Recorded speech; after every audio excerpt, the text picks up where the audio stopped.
ओम ह्रीं अरहं णमोचिनाणं जीव दया पालन।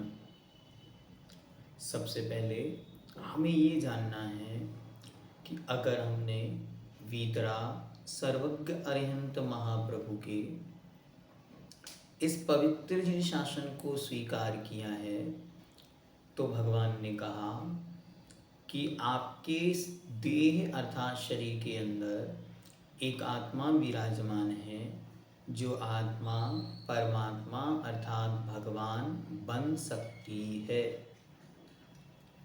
जब इस देह के अंदर विराजमान आत्मा परमात्मा भगवान बन सकती है तो आपको विश्वास करना होगा कि दुनिया के हर एक जो कुछ भी यहाँ जीव हैं उन सब जीवों में भी वही शक्ति है जो शक्ति मेरी आत्मा में है।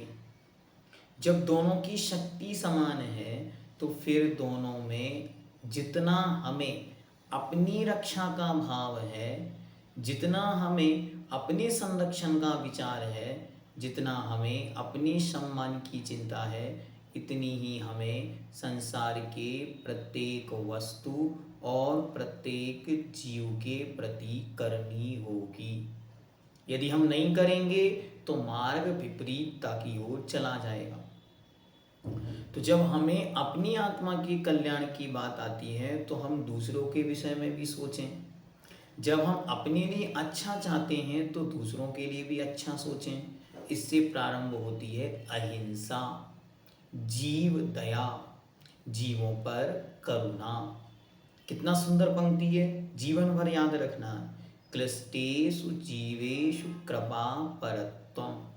जो जीव कष्ट में हैं, हीन हैं, दीन हैं, दुखी हैं, दरिद्री हैं, रोगी हैं, पीड़ित हैं, हीनांगी हैं, दिव्यांगी हैं, विकलांगी हैं, उन सब जीवों के प्रति हमारे हृदय में करुणा होनी चाहिए। और वह करुणा भी कैसी?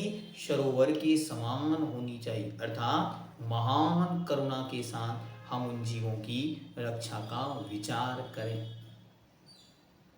अब प्रश्न बनता है कि भाई हमारा जीवन स्वयं का है, हम उस जीवन में क्या प्रयोग करें, कैसे प्रयोग करें। तो जीवन पर्यंत के लिए बस एक बात ध्यान रखनी है कि हमारे जीवन को अच्छी तरह चलाने में जो कुछ आवश्यक है वो तो हम ग्रहण करें, लेकिन उसे ग्रहण करते समय ये ध्यान रखें कि उससे अन्य जीवों का यदि मरण संकट बच जाता हो तो बचाने का हम पुरुषार्थ करेंगे। जैसे आपने सांस ली, अब आप सांस तो रोक नहीं सकते, श्वास तो बराबर आपको लेनी और छोड़नी पड़ेगी। उसमें भी प्रति समय जीव मर रहे हैं, हाँ मरेंगे, वो नियत है, बच नहीं सकते, हम बचा भी नहीं सकते। आप चलेंगे तो नियम से जो सूक्ष्म जीव हैं वो मरेंगे, हाँ पक्का मरेंगे, कोई हम बचा नहीं सकते। लेकिन हमारे पैर के नीचे यदि चींटी है तो हम उसे देखकर चलकर बचा सकते हैं। खाने में आने वाले जो जीव हैं हम उन्हें बचा सकते हैं। तो जहाँ जहाँ संभव है वहाँ वहाँ उतना उतना उन जीवों की रक्षा हो, ऐसा विचार, ऐसा मानस तैयार करना चाहिए। अहिंसा ही परम धर्म है। अहिंसा और जीव दया के बिना धर्म अधूरा है। आचार्य भगवंतों ने लिखा, धम्मो मंगल मुट्टिठम अहिंसा संयमो तवो संयमो तवो। अर्थात धर्म मंगल कहा गया है, वह धर्म कौन सा है? अहिंसा, संयम और तप। अहिंसा कैसी है? धम्मो दया विशुद्धो। धर्म दया के माध्यम से विशुद्ध अर्थात निरंतर निर्मल निर्मल होता चला जाता है। अतः हमें निम्न बातों का ध्यान रखना चाहिए। पहला, हमेशा नीचे देखकर चलना चाहिए। हमेशा क्या करना? हमेशा नीचे देखकर चलने का प्रयास करना चाहिए। क्या करना है? हमारे पैर के नीचे कोई जीव आकर ना मरे, इसका हमें विचार रखना चाहिए। दूसरी बात, अगर आप नीचे देखकर चलेंगे तो आपके पैरों की सुरक्षा बनी रहेगी। नहीं नहीं भैया जी, हमारे पास तो ब्रांडेड चप्पल हैं, तो नीचे देखने की ज़रूरत नहीं पड़ती। अच्छी तरह देखो, एक व्यक्ति था और रास्ते से गुजर रहा था। रास्ते में एक पॉलीथीन पड़ी हुई थी और उसने एकदम जोर से उस पॉलीथीन में पैर मारा। जैसे ही पैर उस पॉलीथीन में लगा, उसके अंदर एक सर्प था। उसने ऐसे डंक मारा, ऐसे फन मारा, और वह जीव उस फन के कारण मरण को प्राप्त हो गया। विचार करो, एक छोटी सी असावधानी किसी भी जीव को मार सकती है, जीवन को घात सकती। इसलिए अच्छी तरह सावधानी पूर्वक चलें। घास पर नहीं चलना चाहिए, अच्छी तरह इसे अवॉइड करें। रोज आप घूमने जाते हैं, डेली एक्सरसाइज करते हैं, गार्डन में जाते हैं, विचार करें, ये सब जीव तो हैं ही, इनके आश्रय से भी कितने ही त्रस्त जीव रहते हैं। इसलिए उन जीवों की रक्षा होगी यदि हम ट्रैक पर चलें और घास पर ना चलें। शादी, विवाह, फंक्शन, इन सब में भी विचार कर कर घास पर चलने से बचना चाहिए। घास पर चलना कैसा कहा, तो एक श्वेतांबर आगम में एक बहुत सुंदर कथा आती और वहाँ पर लिखते हैं कि भगवान वर्धमान महावीर स्वामी खेल रहे थे और खेलते खेलते उन्होंने देखा कि एकदम से वो जोर जोर से चिल्लाने लगे। जब वो चिल्ला चिल्ला कर रोने लगे तो उनकी माँ दौड़ती हुई आई और उन्होंने देखा तो उनकी पीठ पर एक पंजे का, पैर का निशान बना है। अरे, बड़े आश्चर्यचकित, ये क्या हो रहा, और जोर से रो रहे। तो उनकी माँ के पैर के नीचे घास थी। तो उन्होंने कहा, माँ सुनो, जैसे ये पैर का पंजा आप जीवों के ऊपर रखे हो, वैसे ही जीव तो मेरी आत्मा में है। तो जैसे आप उसे कष्ट दे रहे हो, उतना ही कष्ट मुझे प्राप्त हो रहा है। इसे कहते हैं संवेदना। जितना जितना हमें ये महसूस होगा कि वे और हम कोई अलग नहीं हैं, वे भी जीव हैं, हम भी जीव हैं, तो उन जीवों के बीच में किसी भी प्रकार का डिस्क्रिमिनेशन क्यों, उन्हें मारने के यंत्र, उन्हें मारने के साधन क्यों, इसलिए विचार करना।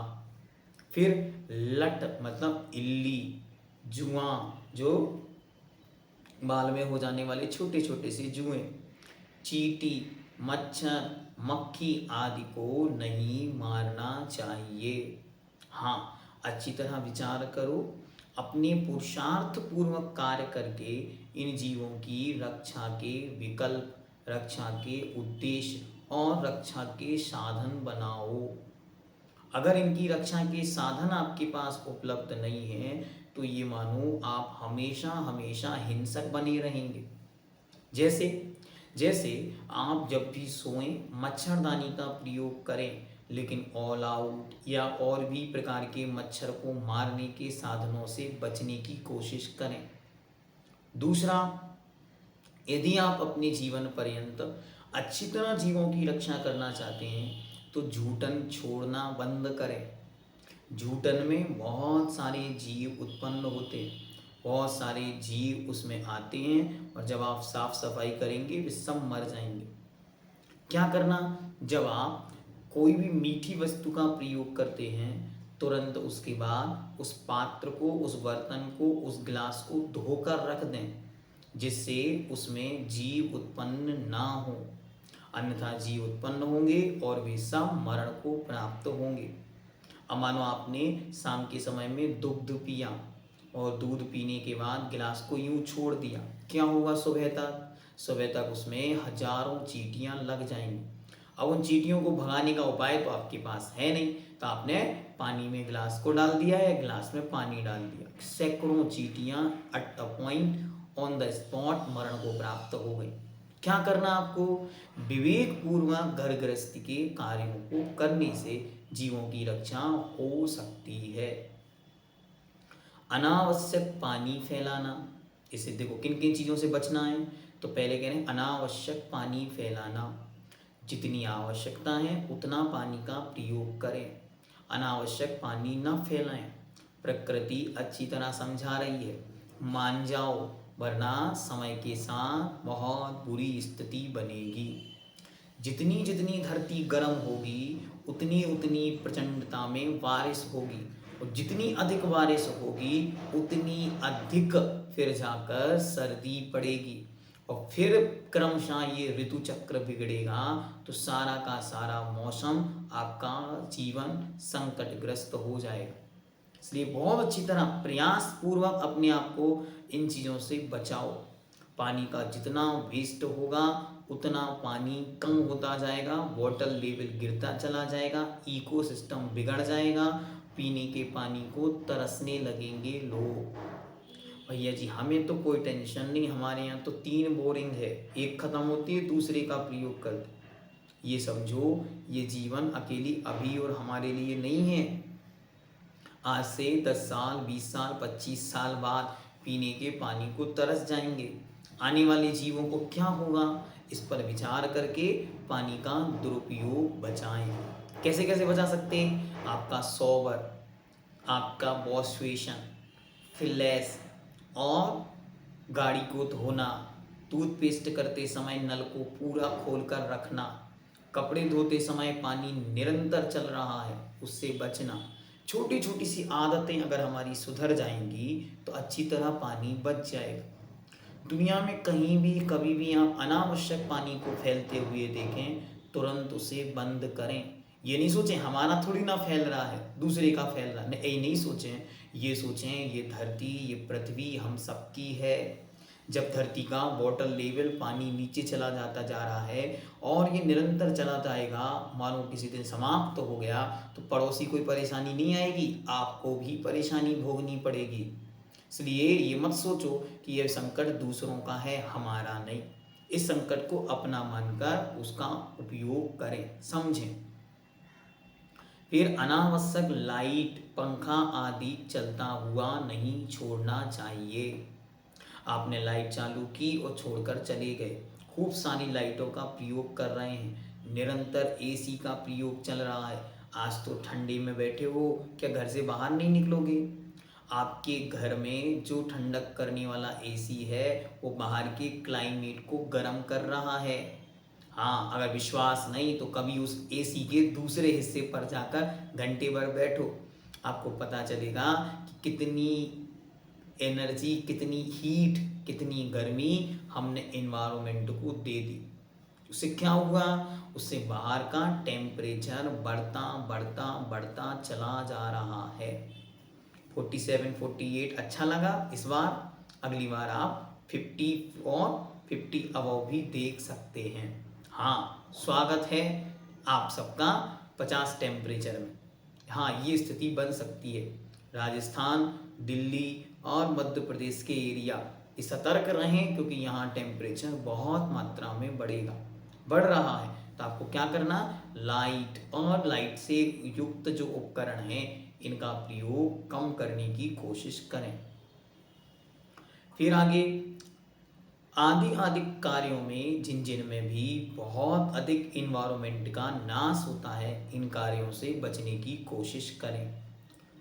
बाजार के चॉकलेट, बिस्किट, पेस्ट्रीज, अंडा मिश्रित केक, जलेबी, पेस्ट्रीज, आलू, प्याज, गाजर, मूली आदि जमीन कंद, जो जमीन के अंदर पैदा होने वाली सब्जियां हैं, तथा दुदल। दुदल क्या होता है? दुदल मतलब बेसन और दही, दही के साथ मिक्स बेसन या जिनके 2 पार्ट टूटते हैं, ऐसी कोई भी दाल, इनके सेवन करने से महान जीव हिंसा होती है, इसलिए इनका सेवन नहीं करना चाहिए। एक एक चीज़ को देखें, बाजार के टॉफ़ी, चॉकलेट, बिस्किट, पेस्ट्रीज, अंडा मिश्रित केक, जलेबी, पेस्ट्रीज, इन सबको क्या करना, इन सब के विषय में अच्छी तरह पहले विचार करो। ये कहाँ बने, किसने बनाए, कब बनाए, कैसे बने, इन सब पर अगर विचार करोगे तो फिर कभी नहीं खाओगे। हाँ भैया जी ऐसा करेंगे तो हम भूखे ही रहेंगे, नहीं भूखे नहीं रहेंगे। अच्छी तरह इन्हें अपने घर पर बनाना सीखें। बना बनाना सीखने से ये टेस्टी भी होंगे, हेल्दी भी होंगे और जीव हिंसा कम होगी। हाँ, आज बाहर में बनने वाले चीज़ों के विषय में कोई भी धर्म नहीं है खाने का। क्यों नहीं? सुनिए। आदरणीय अशोक जी पाटनी, आर के मार्वल फैमिली, वे एक बार जर्मनी की यात्रा पर गए। जर्मनी या जापान, जहाँ भी। उस स्थान पर जब वे पहुँचे तो उन्होंने होटल वाले को बोला कि भैया मैं आपके यहाँ भोजन नहीं करूँगा, हमारे लिए तो हमारे भोजन के लिए अलग से व्यवस्था करके आपको देनी होगी, वहाँ हमारे ही व्यक्ति बनाकर खिलाएंगे। बोला no no sir, no problem, हमारे यहाँ एवरीथिंग एकदम प्योर वेज है, हम नॉन वेज का प्रयोग नहीं करते। उन्होंने कहा बहुत अच्छी चीज़ है अगर आप नॉन वेज नहीं करते, लेकिन फिर भी भोजन तो हम अपने यहाँ ही करेंगे, क्योंकि हम आलू प्याज लहसुन आदि का प्रयोग भी नहीं करते। उन्होंने कहा नहीं नहीं सर, आपके लिए हम स्पेशल बनवाएंगे, उसमें आलू प्याज लहसुन ये सब नहीं होगा, और नॉन वेज तो एकदम अवॉइड है, क्योंकि हमारे यहाँ तो डबल किचन अलग अलग हैं, वेज अलग नॉन वेज अलग। उन्होंने कहा नहीं नहीं, फिर भी हम आपके यहाँ भोजन नहीं करेंगे। अच्छा आप बताइए, आप जो हमें भोजन बनाएंगे उसमें क्या क्या डालेंगे? तो उसने सब चीज़ें गिनाई बताई, और सब वेज हैं, प्योर हैं, अच्छी हैं, शुद्ध हैं। ठीक है। लास्ट में बात आती है तेल की, कि ये तेल आप कौन सा प्रयोग करेंगे?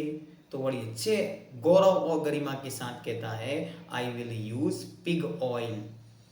ये क्या होता है पिग ऑयल? सुअर की चर्बी से बनने वाला तेल। बहुत अच्छे, बधाई हो।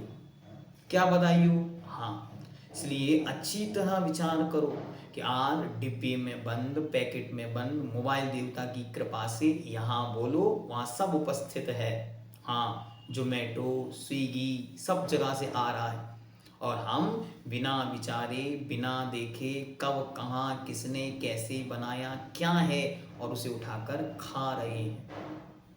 वेज और नॉन वेज जहाँ एक साथ उपलब्ध है उसे जीवन पर्यंत के लिए छोड़ दो।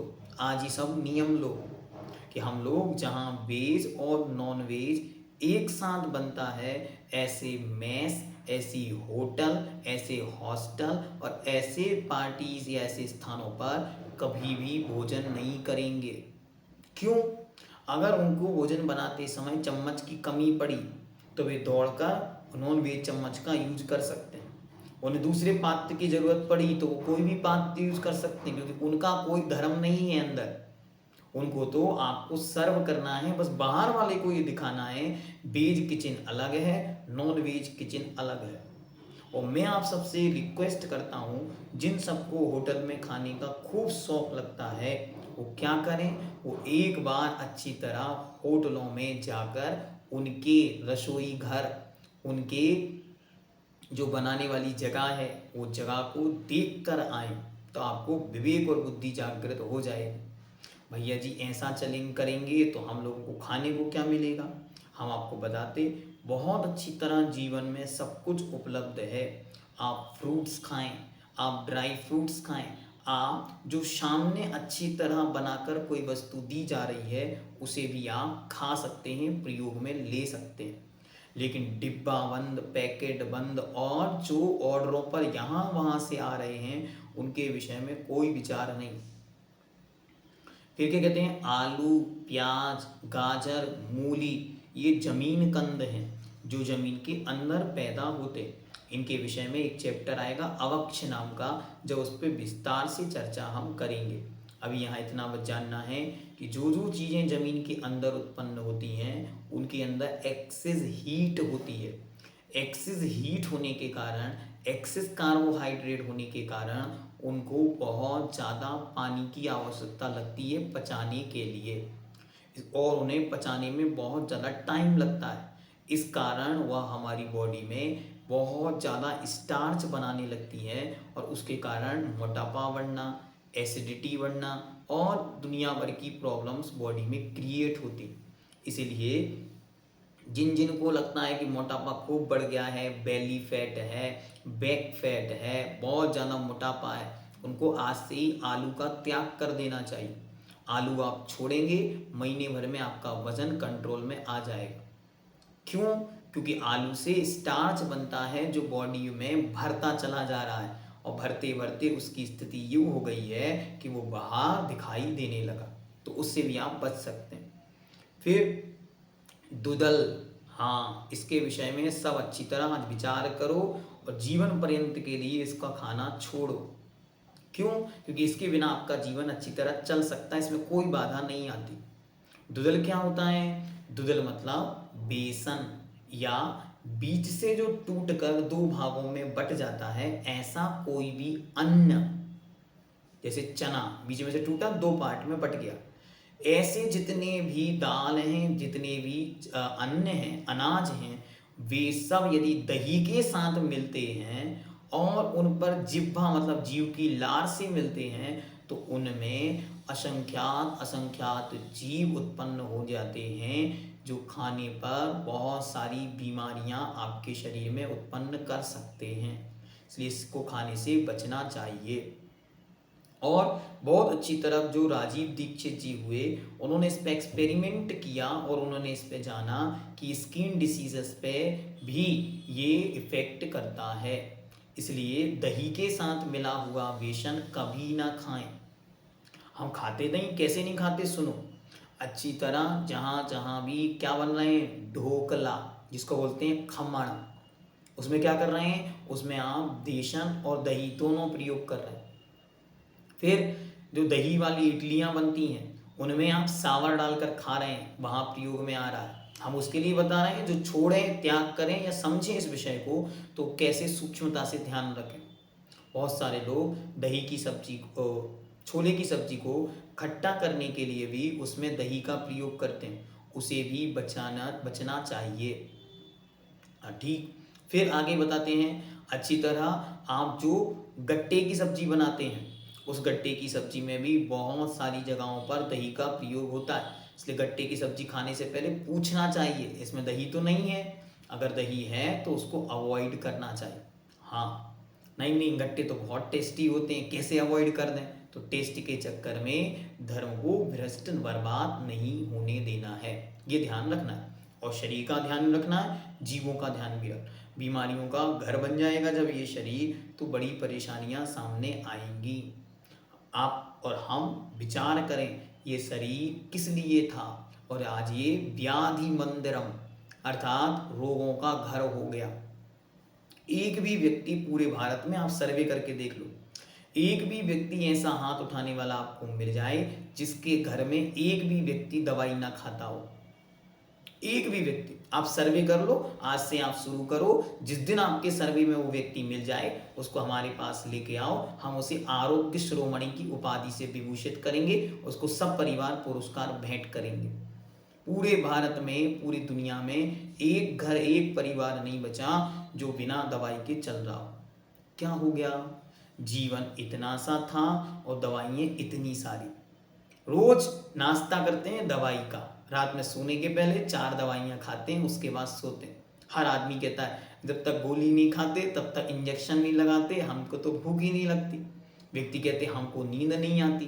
ये सब बीमारियां कहाँ से आई? खाने से आई। बिना खाए यहाँ आज तक कोई मरा हो ऐसा कोई रिकॉर्ड दिखाई नहीं देता। हाँ, भूखमरी के कारण कुछ बहुत कम लोग मरे होंगे, लेकिन अधिक खाने वाले रोज सैकड़ों जीव मर रहे, जो इतना खा रहे हैं जिसकी आवश्यकता उनके बॉडी को, उनके शरीर को, उनके ऑर्गन्स को, उनके लीवर को, उनके स्टोमक को है ही नहीं। खाते जा रहे हैं, खाते जा रहे हैं, वहाँ ओवरलोड हो रहा है और उसके कारण बीमारियां बढ़ रही। इसलिए बीमारियों पर कंट्रोल रखने का सबसे अच्छा उपाय है आप अपनी योग्यता अनुसार बाहर का, बाजार का खाना बंद करें। फिर आगे कहते हैं चाउमीन, बर्गर, पिज्ज़ा, मोमोज आदि फास्ट फूड का सर्वथा त्याग करना चाहिए। पिज्ज़ा में तो गौ मांस मिला होता है तथा ये सभी पदार्थ न केवल स्वास्थ्य के लिए हानिकारक हैं, अपितु यह जीवन को समाप्त कर सकते हैं। हाँ, मोमोज का आपने वीडियो देखा, शायद नहीं देखा तो गूगल पे सर्च करना। वो मोमोज जो होता है उसमें ऊपर की जो परत होती है वो अत्यंत सॉफ्ट बनाने के लिए न जाने उसमें कैसे कैसे केमिकल्स का प्रयोग करते हैं, और वो एकदम चिपचिपी होती है गोंद की तरह। तो एक बच्चा उसे खा रहा था, खाते खाते वह नली में फंस गया और वह ऑन द स्पॉट मर गया। एक बार एक बच्चे ने बहुत सारे मोमोज एक साथ खा लिए, वो आंतों में चिपक गए और वो मरण को प्राप्त हो गया। ऐसी सैकड़ों न्यूज़ चारों तरफ बाहर से आ रही। आप शौक के चक्कर में गड़बड़ नहीं करें, बहुत अच्छी तरह इस विषय को समझें। एक प्रसंग यहाँ प्रश्न आया है, क्या दूध के साथ भी दुधल होता है? नहीं, केवल दही, मट्ठा, छाछ, इनके साथ बेसन और दो भागों में टूटने वाले समान अन्न, दाल, इनके मिलने पर ही दुधल होता है, अन्न में दुधल नहीं होता। एक प्रश्न और आ रहा है कि हल्दी भी तो जमीन के अंदर होती है। हल्दी और अदरक जो सूखने के बाद प्रयोग में लिए जा सकते हैं, क्योंकि ये औषधीय गुणों से युक्त होते हैं, एंटीसेप्टिक होते हैं, जिसके कारण ये बॉडी में काम करते हैं पॉजिटिवली, इसलिए इनको लेने की छूट रखनी चाहिए। बाजार में बने हुए टूथपेस्ट, साबुन, शैम्पू, क्रीम, लिपस्टिक आदि जो वस्तुएं चर्बी, खून आदि अशुद्ध पदार्थों से बनी हैं, इनका भी प्रयोग नहीं करना चाहिए। अरे भैया जी, हमारा तो सारा श्रृंगार समाप्त हो जाएगा, लोगों को पता चल जाएगा इनका वास्तविक स्वरूप क्या है अगर ये सब छोड़ देंगे तो क्या करें? अच्छी तरह इन सब के अल्टरनेट्स आज उपलब्ध हैं मार्केट में। विद्यांजलि का बहुत लंबा आपके पास ऑप्शंस हैं, जहां एक भी न केमिकल यूज हो रहा है, ना ही किसी जीव की हिंसा होती, आप उसका प्रयोग कर सकते हैं। बहुत अच्छी तरह ये समझें, देखो यदि हम एक लिपस्टिक यहाँ छोड़ेंगे, वहाँ एक जीव की हिंसा बच सकती है। क्यों? क्योंकि एक व्यक्ति अगर लिपस्टिक का प्रयोग करता है तो एक लिपस्टिक मानो 2 महीने चली, साल भर में 5, 2 साल में 10, तो आपने एक जीव की रक्षा कर ली। कितने जीव मारे जा रहे हैं, मर रहे हैं, उनके मांस का प्रयोग इस रूप में किया जा रहा है, उनकी चर्बी, उनकी हड्डियां जाएंगी कहाँ? ये सब इन्हीं के रूप में प्रयोग हो। पता कैसे चलेगा? बहुत अच्छी तरह सारे के सारे प्रोडक्ट पे ऊपर ई नंबर या बहुत सारे अन्य नंबर दिए, आप उन नंबर को सर्च करें तो आपको पता चलेगा इसमें क्या मिला। एक किताब है जानिए नाम की, क्षुल्लक धैर्य सागर जी ने लिखी थी, जो वर्तमान में एलक धैर्य सागर जी हैं।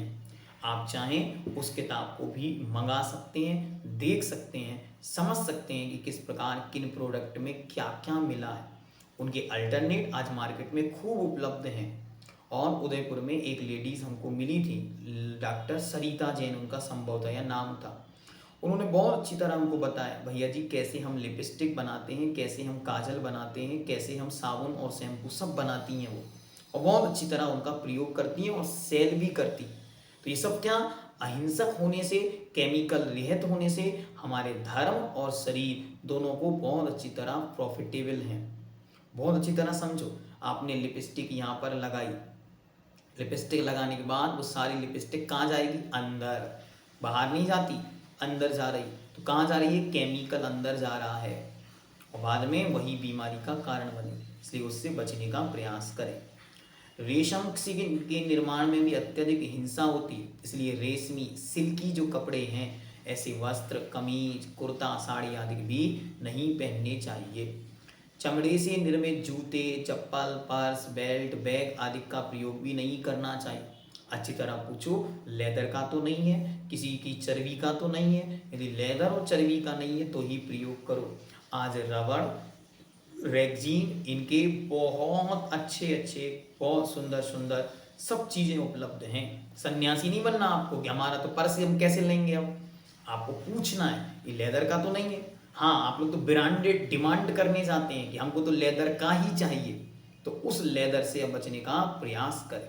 और जब खरीदने जाएं पहले पूछें कि इसमें क्या है, अगर है तो उससे बचकर और प्रयोग करें।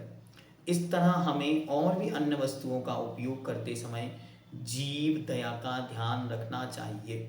जीवन में कठिनतम जीवन कौन जी रहा है? संघर्षमय जीवन बेपसु जी रहे हैं। किनके कारण? हमारे कारण। हमारे सुख पूरे हो जाएं, हमारा जीवन सुंदर दिखे, इसलिए उनको मरना पड़ रहा। उनको कष्ट मिल रहे हैं, उनके कष्टों को देखो आप अच्छी तरह टीवी पर, यूट्यूब पर देखें। क्यूरलिटी नाम से एक वीडियोस चलती हैं, देखो उन वीडियोस को, आपके हृदय में करुणा जाग जाएगी, जीवन बदल जाएगा। कैसे गायों को, कुत्तों को, बिल्लियों को किस तरीके से पे यातनाएं दी जा रही हैं, कष्ट दिए जा रहे हैं, किसके लिए? मानव के श्रृंगार के लिए। तो धिक्कार है ऐसे श्रृंगार को। हमेशा जीवन में विचार करो, श्रृंगार से जीवन नहीं चलता, जीवन तो अंतरंग के परिणामों से चलता है, पुण्य और पाप से चलता है, बाहर के श्रृंगारों की आवश्यकता नहीं। देखो आपको अच्छी तरह इस विषय को समझना, हम श्रृंगार कर करके कितने जीवों का घात कर रहे हैं, उनका घात बच जाएगा, हमें कितना पुण्य का योग बनेगा। आचार्यों ने लिखा कि एक तरफ सुमेरु पर्वत बराबर 1,00,000 योजन प्रमाण ऊंचाई वाला सोने का पिंड रख दे कोई, और एक तरफ एक जीव का प्राण, दोनों में जीव के प्राण बड़े हैं। तो जीव की हिंसा, एक सुमेरु पर्वत 1,00,000 योजन प्रमाण का कोई सोने का दान करे और कोई एक जीव को बचा ले, दोनों बराबर हैं। तो आपको क्या करना? एक एक जीव की रक्षा का संकल्प करो, कायोत्सर्ग पूर्वक अच्छी तरह चीजों को समझकर जिन जिन चीजों से बच सकते हैं उनसे बचें। अभी अवक्ष के पैटर्न में आएगा ही विस्तार से, तब और अच्छे से समझाएंगे। अभी एक विषय और आपके सामने थोड़ा सा रखते, समझने की बात है, समझ में आ जाए तो छोड़ दें। आचार, अचार, पिकल्स जिसको बोलते हैं, क्या है ये दुनिया की सबसे बड़ी गंदगी है। मतलब यह, जैसे ही आपने उसको बनाकर और रखा, उसमें सैकड़ों सैकड़ों जीव अंतर्मूर्त के बाद उत्पन्न होने चालू हो गए। अब भी निरंतर उत्पन्न होंगे मरेंगे, उत्पन्न होंगे मरेंगे, उत्पन्न होंगे मरेंगे, निरंतर उसी में उत्पत्ति और मरण चलता रहेगा। जब ही जाकर वह जो अचार कैरी जो थी, कैसी थी? एकदम कड़क, जो आपके काटने वाले यंत्र से भी नहीं कट रही थी, वो दांतों से भी बड़ी आराम से चब रही है, और उससे भी नहीं चबाने की जरूरत है, मात्र ऐसे करने से भी वह टूट रही। क्या हो गया? अरे महानतम जीवों की उत्पत्ति से उन जीवों ने कंटिन्यू उस अचार के छिक्कल को बाहर के खा लिया, जिसके कारण वो वहां पर इतना सॉफ्टनेस उत्पन्न हो गई। इसलिए एक संकल्प तो आज सब लोग कर ही सकते कि अपने घर में रोज का अचार बनाने का प्रयास करें, रोज बनाएं, रोज खाएं। सबसे अच्छा, ये सड़ा गला सैकड़ों वर्षों पुराना अचार रखा है घरों में। हाँ, सैकड़ों वर्षों का क्यों कह रहे हैं? उसमें और डालते जा रहे हैं, और डालते जा रहे हैं। बाजार के अचारों की तो कोई व्यवस्था ही नहीं है, क्या कर रहे हैं? इसलिए इनसे बचो, ये महापाप है अचार खाना। हाँ, महाभारत के अंदर लिखा है नरक का द्वार है अचार खाना, और सब खूब प्रेम से खा रहे हैं। अचार के विषय में तो जग में जगह जगह जानकारी होनी चाहिए। हम तो ये कहते हैं आलू छोड़ने के पहले अचार छोड़ना चाहिए। अचार महापाप है, महापाप, क्योंकि आलू तो स्थावर जीवों का घर है, अचार तो त्रस जीवों का घर है। 2 इंद्रिय, 3 इंद्रिय, 4 इंद्रिय, ना जाने कैसे जीव उसमें उत्पन्न हो रहे हैं। इसलिए अचार और मुरब्बा जो सड़ रहा है आपके फ्रिज में, आज ही उसको निकाल के और बहती हुई नदी में प्रवाहित कर दो, कोई उपयोग का नहीं। ये सड़ा गला अचार बुद्धि को सड़ा रहा है, बुद्धि भ्रष्ट हो जाती। हम लोगों को तो बचपन में किसी ने समझा दिया कि सड़ा अचार खाने से बुद्धि सड़ जाती, तब से खाया ही नहीं आज तक। अब आपको पता नहीं किसने समझा दिया कि खाना तो रोज खाना है, तो रोज सब खा रहे हैं। अच्छी तरह इसका भी त्याग करने का मानस बनाएं। आज हमने आपके सामने बहुत कठोर बातें रख दी, बहुत सारे लोगों को लग रहा होगा कि कैसे होगा, इट्स नॉट पॉसिबल, लेकिन हम चाहते हैं अगर अंतरंग की करुणा जागेगी तो आपके हृदय में जरूर धर्म उत्पन्न होगा, और जितना जितना बन सके उतना करना है। कोई फोर्स नहीं है, आपके अंदर करुणा पैदा हो, संवेदनाएं पैदा हो, बस इसलिए हमने आपके सामने सारा विषय विस्तार से रखा कि अगर एक की भी करुणा जाग गई और सारी वीडियो को सुनने के बाद आपने एक भी चीज छोड़ दी, एक भी चीज का त्याग कर दिया, तो बस हमारा पढ़ाना सार्थक, आपका पढ़ना सार्थक। तो जो आप छोड़ो उसे कमेंट बॉक्स में हमको लिखकर सूचना जरूर दें कि हमने इस वस्तु का आज से त्याग किया। तो कम से कम दूधल और अचार, ये 2 वस्तुएं सब लोग छोड़ने का प्रयास करें। इतना क्यों, इनके बिना भी बहुत डिशेस, बहुत चीज़ें हमारे पास खाने की हैं। ओम सिद्धम।